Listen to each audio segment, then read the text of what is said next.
Magandang gabi mga kahuan, narito na ang weather update today. Patuloy po ang maulang panahon sa malaking bahagi ng bansa base na rin sa ating latest satellite animation dahil pa rin ito sa habagat or southwest monsoon na siyang nakakaapekto sa western sections ng Southern Luzon, Visayas hanggang dito sa Mindanao.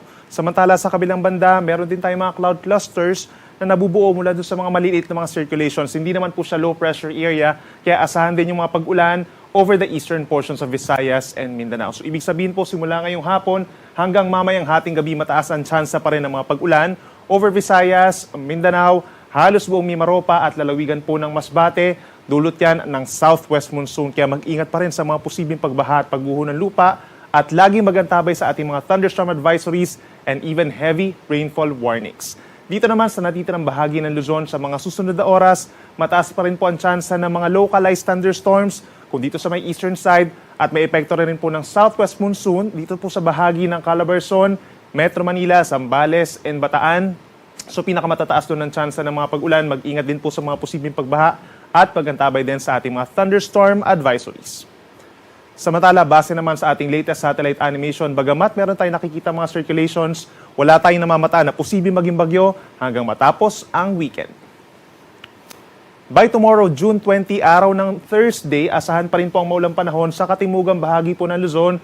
Kabilang pa rin dyan ang mga probinsya ng Occidental Mindoro, Romblon, dito rin po sa Masbate and Sorsogon, epekto ng southwest monsoon or hanging habagat. Asahan yung kalat-kalat na ulanin mga thunderstorms na posibleng magdulot ng mga flash floods at landslides. Dito naman po sa natitirang bahagi ng Luzon, kabilang ang Metro Manila, halos katulad pa rin po ng weather conditions as today. Partly cloudy sky sa umaga hanggang sa tanghali, so madalas nagpapakita naman ng araw.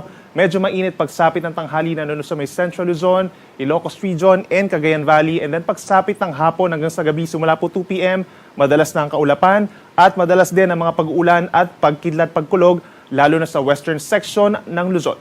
Sa Metro Manila, air temperature by tomorrow is from 25 to 33 degrees, habang malamig pa rin sa may Baguio City and Cordillera Region mula 18 to 26 degrees Celsius.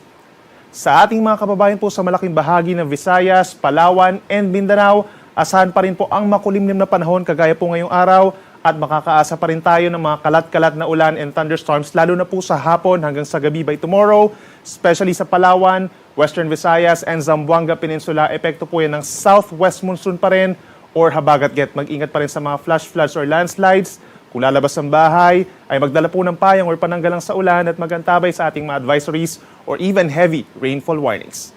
Temperature natin sa malaking bahagi ng Visayas, Palawan, and Mindanao, posible hanggang 31 degrees Celsius lamang. Sunset natin, 6:27 p.m. pa rin at ang sunrise bukas, 5:28 ng umaga.